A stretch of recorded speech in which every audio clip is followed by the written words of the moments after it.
الحمد للہ وکفا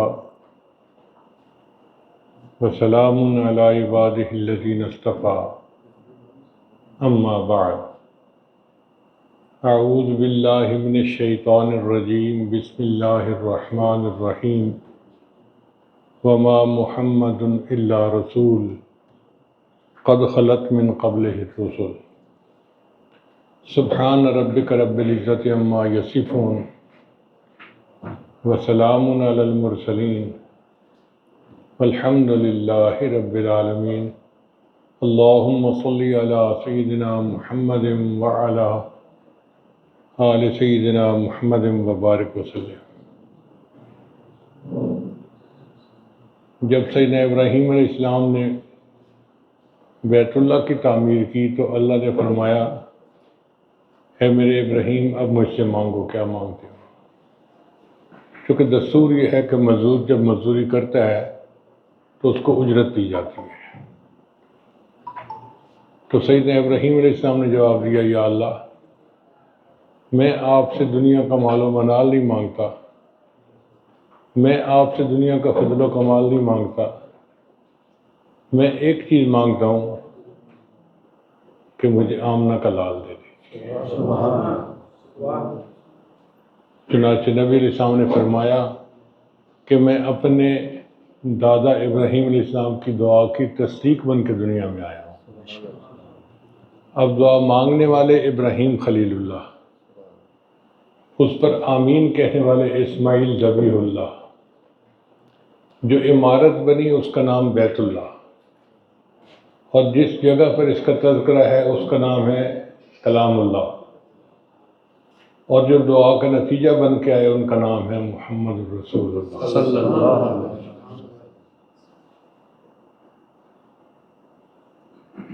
دنیا کا دستور ہے کہ آزمائش کے بعد انعام ملتا ہے۔ آپ نے سرپ کی بوتلوں پہ لکھا دیکھا ہوگا شیک ویل بیفور یوز، کہ استعمال سے پہلے اس کو خوب ہلاؤ، افادیت بڑھ جاتی ہے۔ اسی طرح اللہ تعالیٰ جس کو انعام دینا چاہتے ہیں تو سنت خداوندی یہ ہے کہ اس کو پہلے آزمائش میں ڈالتے ہیں۔ چنانچہ نبی علیہ السلام کی تشریف آوری سے پہلے آپ کے 3 اقربا کے اوپر آزمائش آئی۔ پہلی آزمائش آپ کے دادا عبد المطلب، یہ عبد المطلب جو تھے ان کا اصل نام تھا شیبہ، شیبہ کہتے ہیں بوڑھے کو۔ وہ نام اس لیے پڑ گیا کہ ان کے سر کے بالوں میں سے چند بال جو تھے نا وہ سفید تھے، ایک لٹ سفید بالوں کی تھی تو بڈھا کہنے لگ گئے، تو شیبہ نام تھا۔ بچپن میں یتیم ہو گئے۔ ان کی والدہ کا نام تھا سلمہ، وہ مدینہ کی رہنے والی تھیں تو وہ ان کو لے کے مدینہ چلی گئی۔ مکہ مکرمہ کا ایک بندہ تھا، وہ مدینہ گیا تو اس نے دیکھا کہ چند نوجوانوں کے اندر تیر اندازی کا مقابلہ ہو رہا ہے، اور ایک بچہ جب نشانہ لگاتا ہے تو بالکل ٹھیک لگتا ہے، اور وہ بڑے ترنگ میں آ کے کہتا ہے کہ میں تو فلاں خاندان کی اولاد ہوں، مجھے زیب دیتا ہے کہ میرا نشانہ ٹھیک جگہ پر لگے۔ اس نے پوچھا یہ کون ہے؟ ان کا جی کہ یہ ایک یتیم بچہ ہے، والدہ کے ساتھ رہتا ہے، یہاں وسائل کی کمی ہے، اگر اس کو اچھا ماحول ملے تو اس کی گرومنگ اچھی ہوگی اور اس کی جو صفات ہیں وہ زیادہ اجاگر ہوں گی۔ اس نے آ کے مطلب کو کہا کہ بھئی تم کیسے چچا ہو کہ تمہارا بھتیجا اتنی مشکل حالت میں ہے اور تم اسے لا کے گھر میں پال نہیں سکتے؟ تو مطلب نے قسم کھائی کہ میں جب تک بھتیجے کو لے کے نہیں آؤں گا میں چین سے نہیں بیٹھوں گا۔ چنانچہ وہ مدینہ آئے اور انہوں نے آ کے اس کی والدہ کو کہا کہ شیبہ میرے حوالے کر دو۔ سب رشتہ داروں نے سلمہ کو یہ پیغام دیا کہ بھائی اچھا ہے بچہ، بڑے خاندان میں جائے گا، سردار لوگ ہیں، بڑے بڑے فیصلے ہوتے ہیں، قبیلے ہوتے ہیں، تو بچہ کچھ بن جائے گا۔ چنانچہ والدہ نے شیبہ کو بھیج دیا۔ مطلب نے اس کو اپنے پیچھے بٹھایا اور لے کے مکہ مکرمہ آئے۔ اب وہ بیسیکلی بھتیجے تھے مطلب کے. مکہ کے لوگوں نے دیکھا تو وہ سمجھے کہ یہ کوئی غلام لائے ہیں، تو انہوں نے ان کا نام عبد المطلب رکھ دیا. تو شیبہ کا نام عبد المطلب پڑ گیا. یہ نبی علیہ السلام کے دادا تھے. قبیلے کے سردار تو تھے ہی صحیح.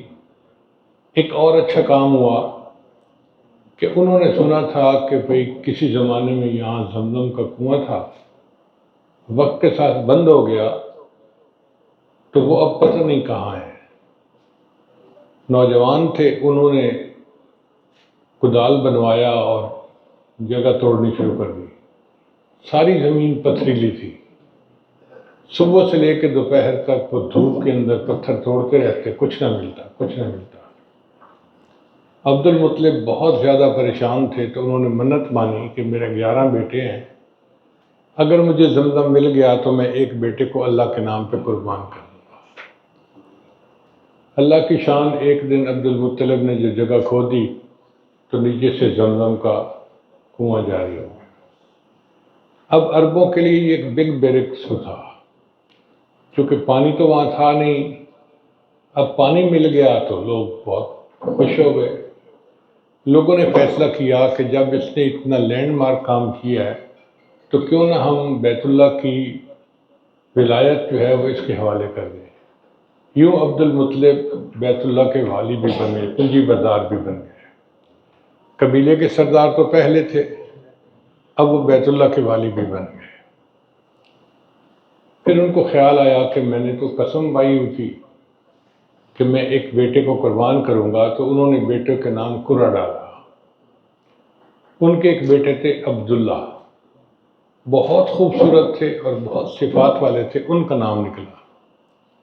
عبد المطلب نے فیصلہ کر لیا کہ میں نے اپنے بیٹے کو ذبح کرنا. اب آپ بتائیں اس نوجوان بچے کا کیا حال ہوتا ہے جس کو بتایا جائے کہ تمہیں ہم نے ذبح کرنا ہے. وہ کتنے سٹریس میں ہوگا، کتنی مینٹل ٹینشن ہوگی اس کو. تو بہرحال جب عبد المطلب نے اپنے بیٹے کو بلایا ذبح کرنے کے لیے تو لوگوں نے مشورہ دیا کہ آپ عبداللہ کو قربان نہ کریں، ان کی بجائے اونٹ قربان کر دیں.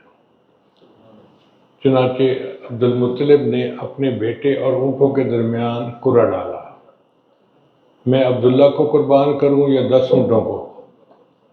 نام عبداللہ کا نکلا. میں عبداللہ کو قربان کروں یا 20 اونٹوں کو.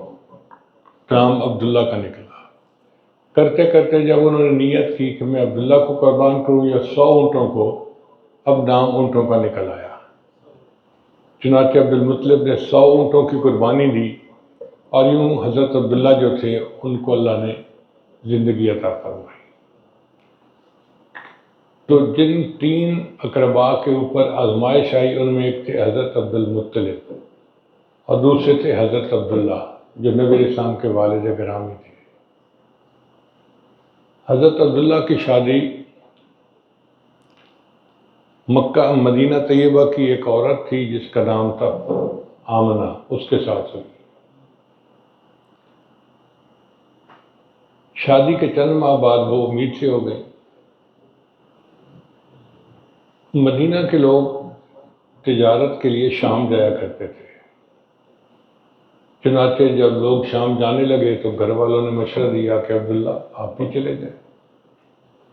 اب یہ بڑا مشکل ہوتا ہے کہ شادی کے ابتدائی دنوں میں میاں بیوی کو ایک دوسرے سے جدا رہنا پڑے.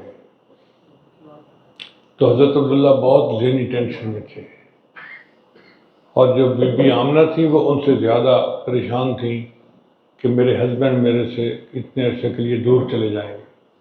کیونکہ اس زمانے کا سفر کوئی 1 گھنٹے 2 گھنٹے کا نہیں ہوتا تھا، مہینوں کا سفر ہوتا تھا. جانے اور آنے میں مہینے لگ جاتے تھے. اللہ کی شان دیکھیں کہ جب حضرت عبداللہ سفر پر جانے لگے تو بی بی آمنہ کو انہوں نے دیکھا کہ بہت غم زدہ ہے. تو انہوں نے ان کی تسلی کے لیے کہا کہ آمنہ میں جب لوٹ کے واپس آؤں گا نا تو تم دروازے کے بالکل قریب میرا استقبال کرنا، تاکہ گھر کا دروازہ کھلتے ہی میری نظر تمہارے چہرے پہ پڑے. بی بی آمنہ نے وعدہ کر لیا۔ اب اللہ کی شان دیکھیں جی کہ قافلہ گیا تجارت کی، جب واپس آنے لگے تو حضرت عبداللہ کو بخار آ گیا۔ جب مدینہ پہنچے اور رشتہ داروں نے دیکھا تو انہوں نے کہا کہ عبداللہ آپ اتنے بیمار ہیں، آپ اب سفر نہیں کر سکتے اس بخار کی حالت میں، ہمارے پاس ٹھہرے، ہم آپ کا علاج کرواتے ہیں، صحت مند ہو جائیں گے تو چلے جانا۔ حضرت عبداللہ وہاں رک گئے۔ اللہ کی شان دیکھیں کہ حضرت عبداللہ کی عمر تھی اس وقت 18 سال اور بی بی آمنہ کی عمر تھی 16 سال۔ حضرت عبداللہ کی مدینہ میں وفات ہو گئی۔ اب تیسری ہستی جس کے اوپر آزمائش آئی وہ بی بی آمنہ تھی۔ جو خاتون 16 سال کی عمر میں بیوہ ہو جائے اس کے اوپر تو غموں کے پہاڑ ٹوٹ پڑتے ہیں، پوری زندگی ہوتی ہے گزارنے کے لیے، تو بہرحال ان کے اوپر ایک مصیبت آ گئی۔ بی بی آمنہ فرماتی ہیں کہ میں امید سے تھی اور میں نے 9 مہینے بلا تکلیف کے گزارے ہیں۔ چند باتیں میں نوٹ کرتی تھی کہ میں جب باہر نکلتی تو میرے اوپر بادل کا سایہ ہوتا تھا، مجھے دھوپ پہ نہیں چلنا پڑتا تھا۔ پھر میں جب درختوں کے قریب سے گزرتی تو درخت چھپ کے مجھے سلام کرتے تھے۔ پھر تیسری بات یہ کہ جب میں زمزم بھرنے جاتی تھی تو زمزم کا پانی اوپر آ جاتا تھا اور مجھے نیچے سے ڈول نہیں نکالنا پڑتا تھا، تو مکہ کی لڑکیاں مجھے پکڑ کے کھڑا کرتی کہ آمنہ تم یہیں رہو، تمہاری وجہ سے ہمیں پانی بھرنے میں آسانی ہوتی ہے۔ تو میں سوچتی کہ یہ برکتیں کس وجہ سے ہیں، تو خیال آتا ہو سکتا ہے یہ اس بچے کی وجہ سے ہوں جو اس وقت میرے پیٹ میں ہے۔ اللہ کی شان دیکھیں کہ نبی علیہ السلام کی ولادت مبارکہ ہوئی ایسے وقت میں جب گھر میں جلانے کے لیے تیل کا چراغ نہیں تھا۔ نبی علیہ السلام نے فرمایا اللہم احینی مسکینہ و امتنی مسکینہ واحشرنی فی زمرۃ المساکین، اے اللہ مجھے مسکینی کی زندگی عطا فرما، مسکینی پہ موت عطا فرما، اور قیامت کے دن مسکینوں کے زمرے میں مجھے کھڑا فرما۔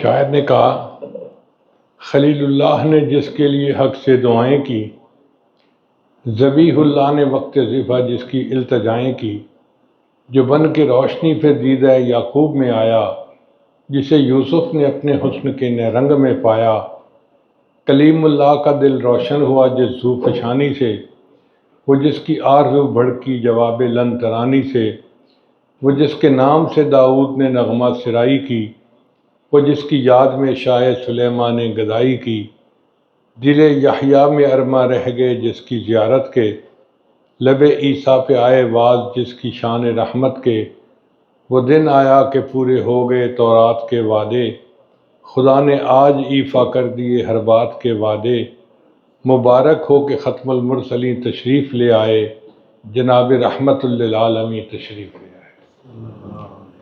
تو یوں نبی علیہ السلام کی ولادت مبارکہ ہوئی اور اللہ نے اس امت پر احسان کیا کہ رحمت کائنات اس جہان میں تشریف لے آئی۔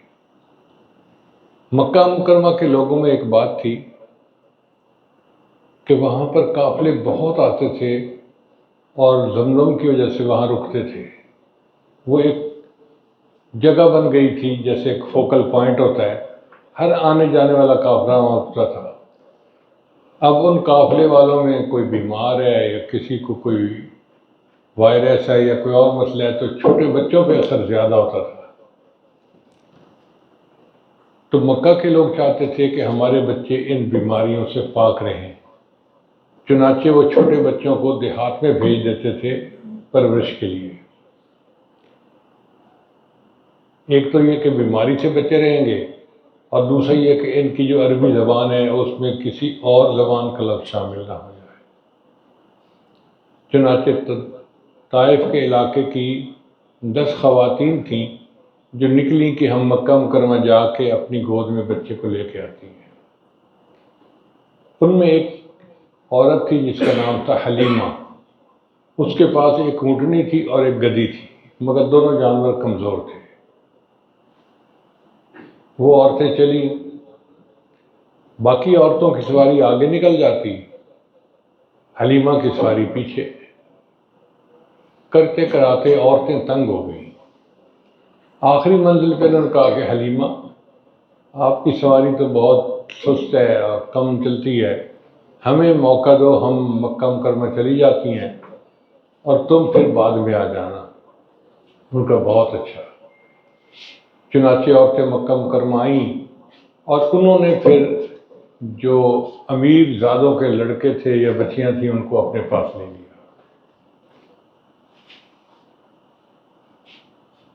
حلیمہ جب آئی اس نے پوچھا جی کہ کوئی بچہ ہے؟ ان کو بتایا گیا کہ ایک بچہ ہے جو یتیم ہے. یتیم کا معنی کیا کہ اس کا باپ نہیں تو تمہیں کوئی انعام بھی دینے والا نہیں ہے. حلیمہ کہتی ہے کہ میں نے سوچا کہ میں ذرا اس بچے کو دیکھوں تو صحیح. بچہ لیٹا ہوا تھا اور اس کے اوپر ایک پتلا کپڑا ڈالا گیا تھا جیسے مکھیوں سے بچانے کے لیے ڈال دیتے ہیں. وہ کہتی ہیں کہ میں نے جب بچے کا کپڑا ہٹایا تو بچہ مجھے دیکھ کے مسکرایا. وہ ایسی مسکراہٹ تھی کہ جس نے میرا دل مو لیا، اور میں نے دل میں سوچا کہ مجھے کچھ ملے یا نہ ملے، مجھے اس بچے کی مسکراہٹ تو ملے گی. اب حلیمہ لینے کے لیے تیار اور بی بی آمنہ دینے کے لیے تیار. حلیمہ نے کہا آمنہ، میں نے تو دیہات میں ایسا خوبصورت بچہ نہیں دیکھا. آمنہ نے جواب دیا میں شہر کی رہنے والی ہوں، میں نے شہروں میں ایسا خوبصورت بچہ نہیں دیکھا. حضرت عبد المطلب بھی ساتھ تھے. ان کا دیکھو میں نے ملکوں کا سفر کیا ہے اور میں نے ملکوں میں ایسا خوبصورت بچہ نہیں دیکھا. اب اگر کوئی جبریل علیہ السلام سے پوچھتا جی کہ آپ ڈاکومنٹس دیں تو میرا گمان یہ ہے کہ جبریل علیہ السلام کہتے کہ میں تو پوری دنیا کا چکر لگاتا ہوں، میں نے پوری دنیا میں ایسا خوبصورت بندہ نہیں دیکھا.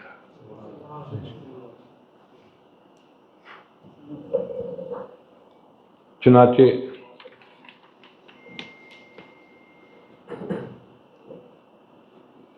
شاعر نے کہا واللیل سیاہی زلفوں کی چہرہ والضحیٰ اس کا، سارے جہاں کا پیارا ہے آپ محب ہے خدا اس کا، رب نے بنایا جب اس کو خود آپ کہا سبحان اللہ.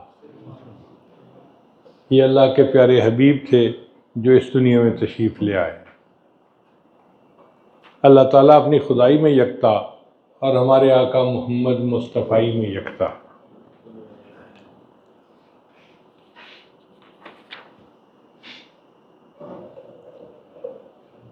حلیمہ جب اس بچے کو لے کے گھر آئی تو اس کی بکریاں دودھ نہیں دیتی تھیں، مگر اس دن عجیب معاملہ کہ بکریوں کے تھن دودھ سے بھرے ہوئے تھے. تو حلیمہ کے خاوند نے کہا کہ حلیمہ تو جس بچے کو لے کے آئی ہے نا، مجھے لگتا ہے یہ بہت مبارک بچہ ہے، برکتیں اس کی وجہ سے ہیں. عورتیں جب دیکھتی کہ حلیمہ کے گھر کے جتنے برتن ہیں وہ دودھ سے بھر گئے تو وہ پوچھتی کہ تم اپنے بچے کو، اپنے بکریوں کو کہاں چراتی ہو؟ حلیمہ بتاتی کہ فلاں وادی میں. وہ بھی اپنی بکریاں وہاں چراتی مگر ان کی بکریوں میں وہ دودھ نہیں ہوتا تھا جو حلیمہ کی بکریوں میں ہوتا. حلیمہ کی ایک بیٹی تھی جس کا نام تھا شیمہ. وہ ذرا بڑی عمر کی تھی، ٹین ایجر تھی، وہ بکریاں چراتی تھی. ایک دن کے 10 بج گئے اور شیمہ بکریوں کو چرانے کے لیے نہیں لے کے گئی. تو حلیمہ نے کہا بیٹا آج بکریوں کو لے کر نہیں گئی؟ اس نے کہا اماں میں اکیلی ہوں، بکریاں زیادہ ہیں، مجھ سے یہ نہیں سنبھالی جاتی. اس نے کہا بیٹا تیرا باپ اور تیری ماں دونوں بوڑھے ہیں، ہم تو جا نہیں سکتے، کام تو بہرحال تمہیں ہی کرنا ہے. اس نے کہا امی ایک شرط ہے پھر جاؤں گی. کیا شرط ہے؟ کہ امی چھوٹے بھائی محمد کو میرے ساتھ بھیج دو، پھر میں بکریاں چرانے جاؤں گی ورنہ نہیں جاؤں گی. بیٹی کیا کہہ رہی ہو؟ تم بھائی کو سنبھالو گی یا بکریوں کو سنبھالو گی؟ اس نے کہا امی اگر بھائی ساتھ جائے گا تو میں بکریوں کو سنبھال لوں گی۔ تو ماں نے ذرا سیریس ہو کے کہا کہ بیٹی مجھے بتاؤ معاملہ کیا ہے۔ اس نے کہا اماں ایک دن میں بھائی کو لے کر گئی تھی، 3 باتیں دیکھی۔ جہاں میں جاتی تھی اوپر بادل چھایا کرتے تھے، مجھے دھوپ میں نہیں چلنا پڑا۔ دوسری بات، ایک راہب نے میرے بھائی کو دیکھا تو اس نے مجھے کہا کہ مجھے لگتا ہے تمہارا یہ بھائی کوئی بڑی شخصیت بنے گا۔ تو اماں مجھے بھائی کی تعریف بہت پسند آئی۔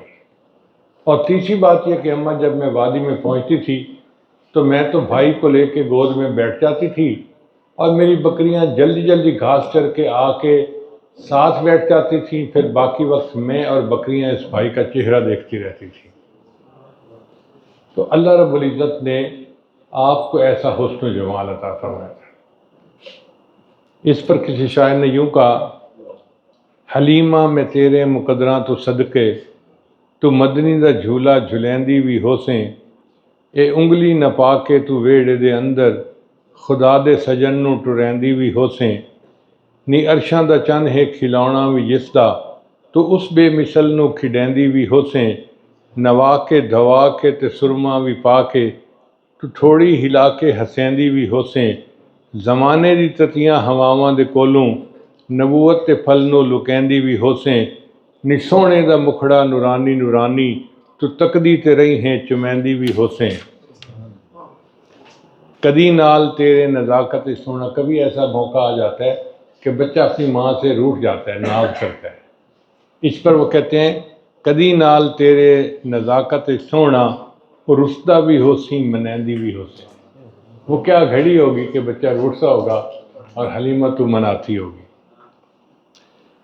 چنانچہ شاعر نے کہا، اے رسول امی خاتم المرسلین، تجھ سا کوئی نہیں، تجھ سا کوئی نہیں، ہے عقیدہ یہ اپنا بصدق و یقین، تجھ سا کوئی نہیں، تجھ سا کوئی نہیں، تیرا سکہ رواں کل جہاں میں ہوا، اس زمین میں ہوا آسماں میں ہوا، کیا عرب کیا عجم سب ہیں زیر نگیں، تجھ سا کوئی نہیں، تجھ سا کوئی نہیں، بزم کونین پہلے سجائی گئی، پھر تیری ذات منظر پہ لائی گئی، سید الاولین سید الآخرین، تجھ سا کوئی نہیں، تجھ سا کوئی نہیں۔ یہاں تک تو آپ کی ولادت مبارکہ بارے میں بیان تھا۔ اب ہم اس ٹاپک کی طرف آتے ہیں جو آپ نے دیا ہے کہ تجارت سنت نبی کی روشنی میں۔ پہلی بات یہ کہ نبی علیہ السلام کا پورا خان تاجر تھا۔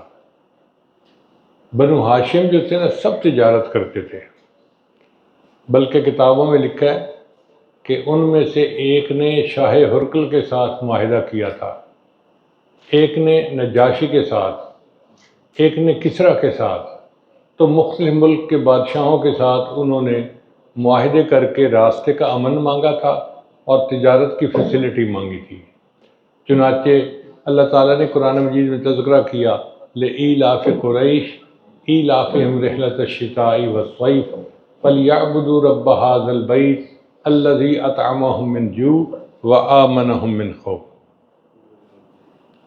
نبی علیہ السلام نے تجارت کے بارے میں فرمایا، اے لوگو علیکم بالتجارہ، تمہارے اوپر لازم ہے کہ تم تجارت کرو، فإن فیہا لتسعۃ اعشار الرزق، 10 میں سے 9 حصے رزق اللہ نے تجارت میں رکھا ہے۔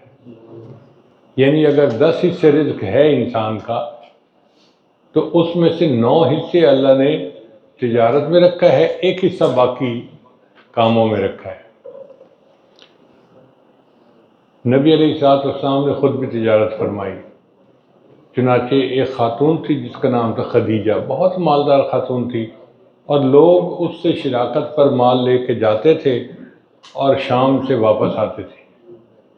اس نے جب نبی علیہ السلام کی صداقت اور امانت کے بارے میں سنا، اس کے دل میں خواہش ہوئی کہ کیوں نہ میں ان کو تجارت کے لیے بھیجوں۔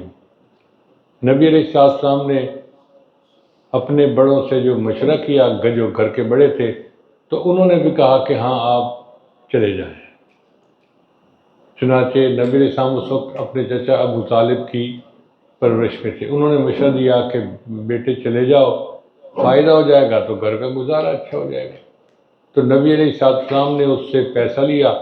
اس نے اپنے ایک غلام میسرہ کو ساتھ بھیجا کہ بھئی تم ان کی جو ہے نا ڈیلنگ کو نوٹ کرنا اور آ کے مجھے حقیقت بتانا.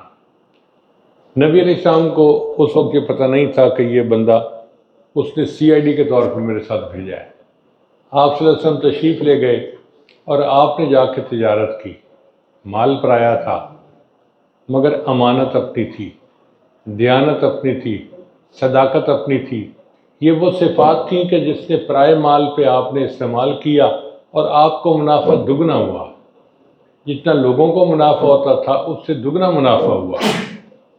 اب خدیجہ بہت خوش ہوئی جب واپس لوٹے اور میسرہ نے ان کو بتایا کہ جی ان کے تو اخلاق اتنے اچھے ہیں، یہ تو بولتے اتنے اچھے انداز سے ہیں، ڈیل اتنے اچھے انداز سے کرتے ہیں. تو خدیجہ کا دل مائل ہوا. پھر اس نے اپنی ایک سہیلی کو نبی علیہ السلام کی خدمت میں بھیجا کہ آپ کیا میرے ساتھ نکاح کے لیے تیار ہیں؟ نبی علیہ السلام نے فرمایا کہ میں اپنے چچا ابو طالب سے مشورہ کروں گا. چنانچہ حضرت ابو طالب نے مشورہ دیا کہ بہت اچھا ہے. پھر انہوں نے نکاح پڑھایا اور یوں حضرت خدیجہ کا نکاح نبی علیہ السلام کے ساتھ ہو گیا. یہ تو تھی تجارت جو نبی علیہ السلام نے کی. پھر سیدنا صدیق اکبر عنہ بھی تاجر تھے. ان کی کپڑے کی دکانیں تھیں 2 اور انہوں نے اپنا پورا مال نبی علیہ السلام پہ خرچ کیا. حتیٰ کہ حدیث مبارکہ میں آتا ہے کہ نبی علیہ السلام نے فرمایا کہ میں نے دنیا میں سب کے احسانات کے بدلے دے دیے، ابوبکر تیرے احسان کا بدلہ قیامت کے دن اللہ دے گا. کتنا مال خرچ کیا ہوگا اور کتنا نبی علیہ السلام کا تعاون کیا ہوگا کہ میرے آقا صلی اللہ علیہ وسلم کی زبان فیض ترجمان سے ایسے الفاظ نکل رہے ہیں کہ میں نے دنیا میں سب کے احسانات کے بدلے دے دیے، ابوبکر تیرے احسان کا بدلہ اللہ دے گا. پھر اس کے بعد تاجر تھے سیدنا عثمان غنی رضی اللہ تعالیٰ عنہ. بڑے بڑے ان کے جو ہے نا قافلے جاتے تھے تجارت کے اور واپس آتے تھے. بہت ذہین تھے. اس زمانے میں یہودی بڑے تاجر تھے اور یہودی بڑے ہی کانٹے یعنی دماغ رکھنے والے لوگ تھے.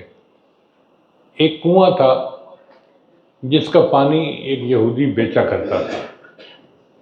حضرت عثمان غنی اللہ عنہ اس کے پاس گئے اور اس کو کہا میاں منہ بولی پرائس لے لو اور کنواں مجھے دے دو. اس نے کہا میں تو نہیں دیتا، میں تو پانی بیچتا ہوں.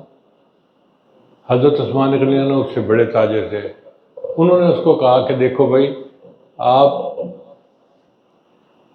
کنویں کی پرائس پوری لے لو اور آدھا حق مجھے دے دو.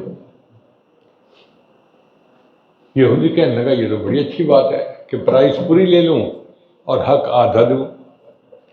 وہ ایگری ہو گیا. اب اس نے پیسے لے کے تو ان کے ساتھ جو ہے ڈیل کر لی.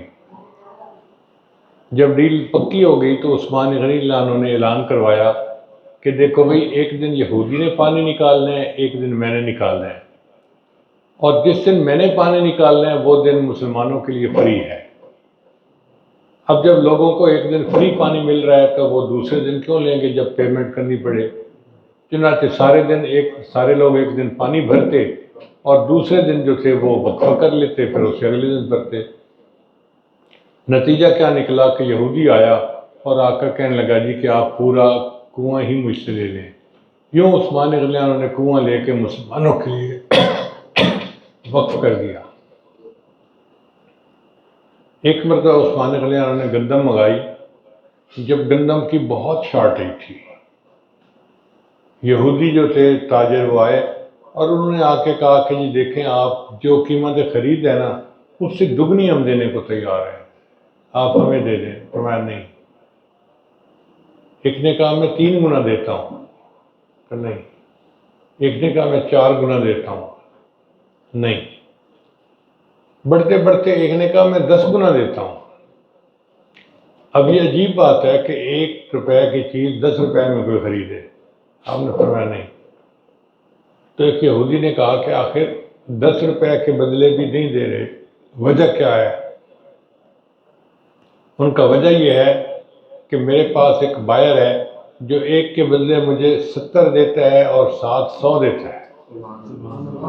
چنانچہ انہوں نے وہ ساری جو گندم تھی وہ مدینے کے غرباء میں تقسیم کر دی۔ یہ تاجر سے اس وقت کے لیے نبی علیہ السلام نے تجارت کے بارے میں ایک بہترین اصول بتایا۔ ارشاد فرمایا من غش فلیس منا، جو ملاوٹ کرے گا وہ ہم میں سے ہی نہیں۔ عام طور پہ لوگ گندم میں، چاول میں، دالوں میں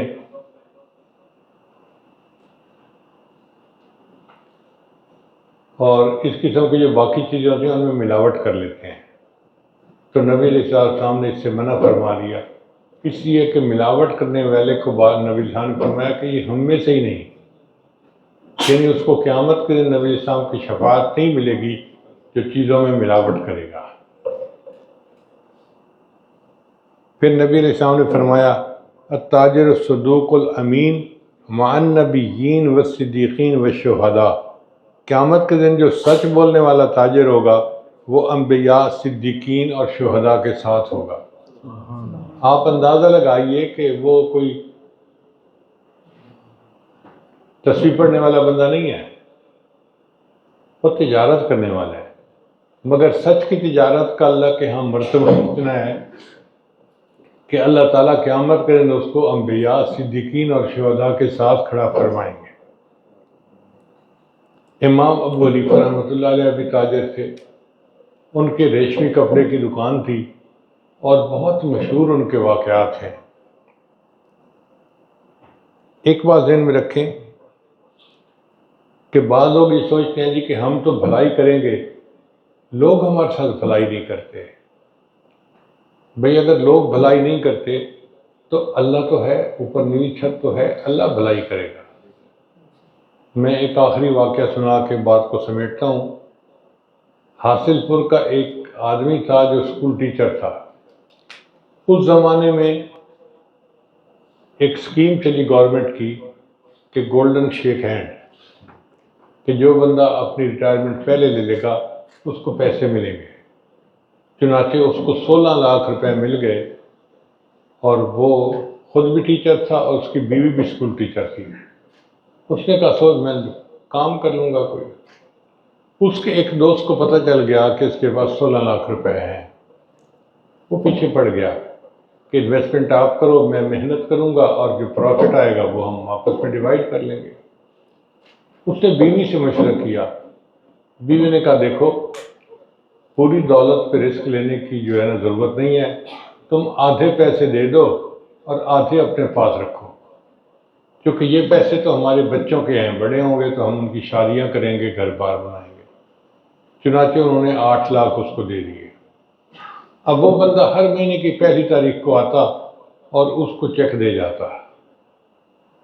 میاں بیوی نے 1 سال پرکھا تو دونوں نے سوچا کہ یہ بندہ تو بہت اچھا ہے اور پروفٹ آ رہا ہے۔ اب اس بندے نے کہنا شروع کر دیا جی کہ انویسٹمنٹ تھوڑی ہے، اگر زیادہ ہوتی تو اور پروفٹ ہوتا۔ چنانچہ انہوں نے باقی 8 لاکھ بھی دے دیے۔ اب جب 16 لاکھ اس کے ہاتھ میں آ گئے تو اس کی ترتیب بدل گئی۔ جو پہلی کو چیک ملتا تھا وہ 10 کو نہیں مل رہا، پھر 20 کو نہیں مل رہا، پھر فون کرنے پڑتے، پھر کہنا پڑتا۔ تو انہیں فیل ہوا کہ جی یہ تو ہمارے ساتھ گڑبڑ ہو رہی ہے۔ تو اس نے آ کے اس بندے سے بات کی، بھئی تم ہمیں وقت پہ پیسے کیوں نہیں دیتے؟ اس نے کہا جی سچ بات تو یہ ہے کہ مجھے پروفٹ کی وجہ نقصان ہو گیا ہے اور پوری قیمت پوری یعنی پیسے ہی ختم ہو گئے ہیں۔ اب وہ بڑا پریشان، اور تو اس کو سمجھ نہیں آئی، چنانچہ وہ میرے پاس آیا۔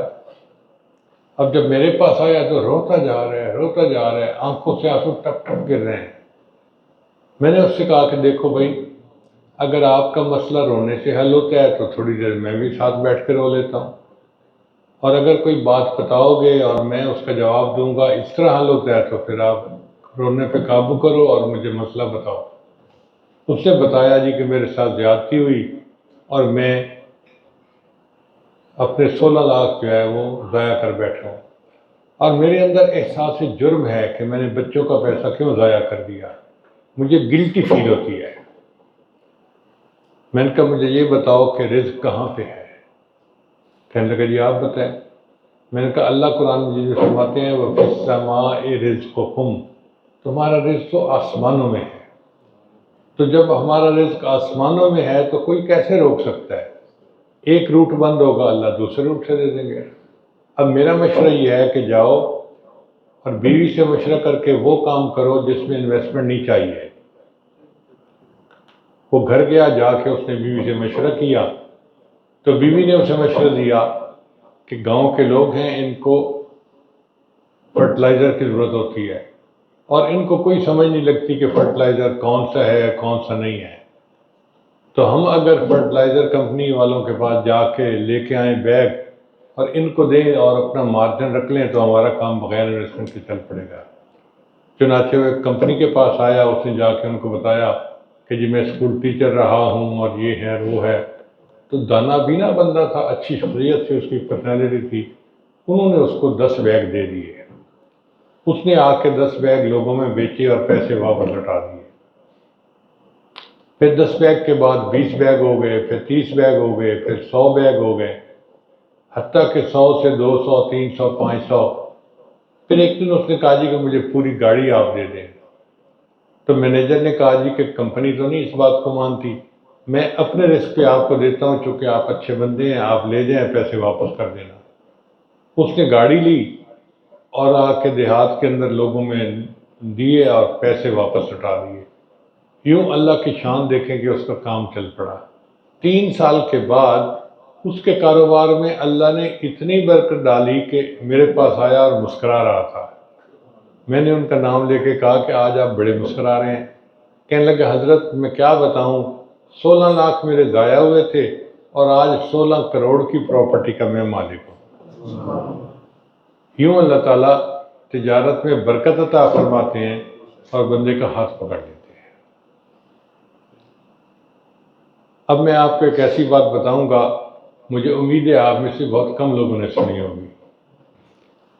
جب اماں حوا کا نکاح ہوا آدم علیہ السلام سے تو اللہ نے فرمایا میرے آدم علیہ السلام ان کو مہر ادا کرو.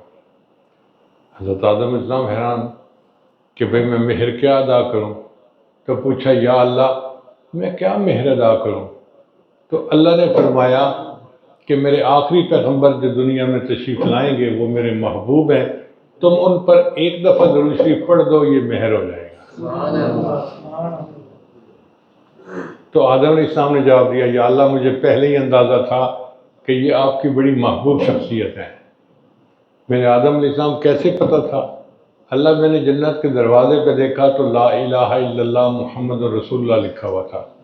پھر میں جنت کے جس درخت کو دیکھتا اس کے ہر پتے پر لا الہ الا اللہ محمد رسول اللہ. تو میں سمجھتا تھا کہ یہ کوئی شخصیت ہے جو بہت ہی عظیم ہے اور آپ کی محبوب ہستی ہے.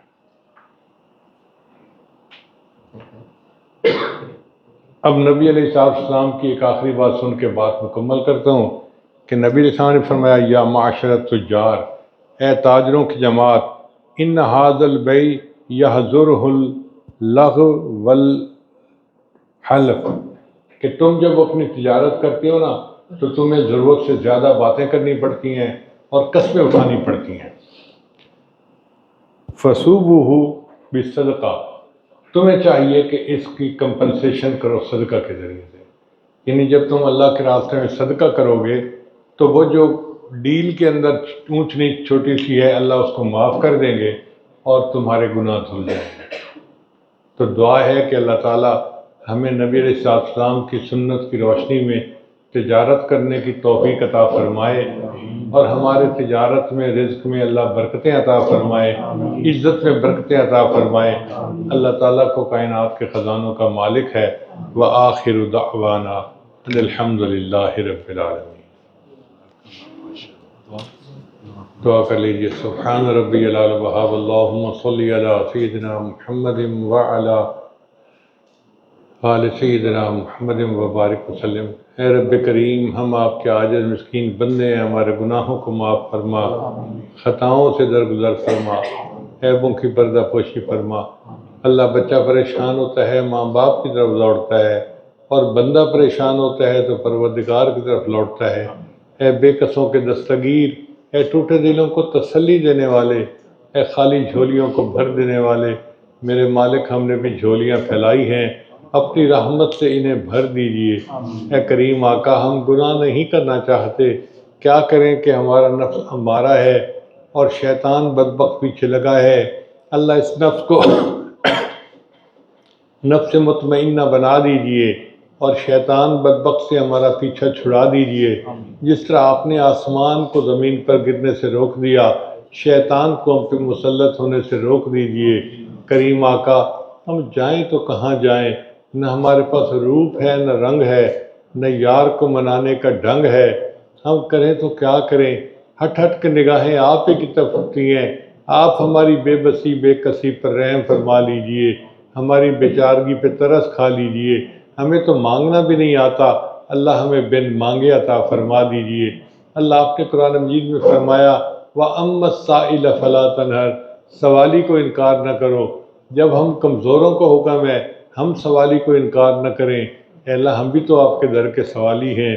کریم آقا، ہم میری ہاتھوں کی لاج رکھ لیجئے اور ہمیں اپنے در سے خالی نہ اٹھا دیجئے۔ اے اللہ، آج چمبر کے جن حضرات نے محبت کے ساتھ بلایا، اس کے بدلے انہیں اپنی سچی محبت عطا فرما، ان کے گھروں میں برکتیں عطا فرما، ان کو اولادوں کی خوشیاں عطا فرما۔ اے اللہ، ان کی نیک مرادوں کو پورا فرما۔ اے اللہ، ہم میرا آنا اس جگہ کے لیے خیر کا باعث بنا۔ اللہ، اس مسکین کے پاس تو دینے کے لیے دعائیں ہیں، آپ کے پاس تو دینے کے لیے کائنات کے خزانے ہیں۔ اللہ، خزانوں کے دروازے کھول دیجئے اور سب کی جھولیاں بھر دیجئے۔ اے اللہ، ہمارا پیارا ملک پاکستان بحرانوں کا شکار ہے، اے اللہ اس کو بحرانوں سے نجات عطا فرما، بدحالی کو خوشحالی میں تبدیل فرما اور بد امنی کو امن میں تبدیل فرما، اور جو ملک کے دشمن ہیں ان کو ہدایت عطا فرما، اور جن کی قسمت میں ہدایت نہیں اللہ ان کو چن چن کے دفع دور فرما۔ اللہ، ہماری ان دعاؤں کو اپنی رحمت سے قبول فرما، اسلام کا بول بالا فرما، کفر کا منہ کالا فرما۔ وصلی اللہ تعالی علی حبیبہ سیدنا محمد وآلہ واصحابہ اجمعین برحمتک یا ارحم الراحمین۔